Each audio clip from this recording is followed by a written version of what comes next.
وإذ صرفنا إليك نفرا من الجن يستمعون القرآن فلما حضروه قالوا أنصتوا فلما قضي ولوا إلى قومهم منذرين قالوا يا قومنا إنا سمعنا كتابا أنزل من بعد موسى مصدقا لما بين يديه يهدي إلى الحق وإلى طريق مستقيم يا قومنا أجيبوا داعي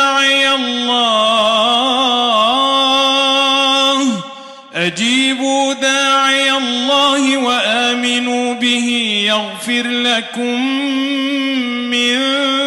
ذنوبكم ويجركم من عذاب أليم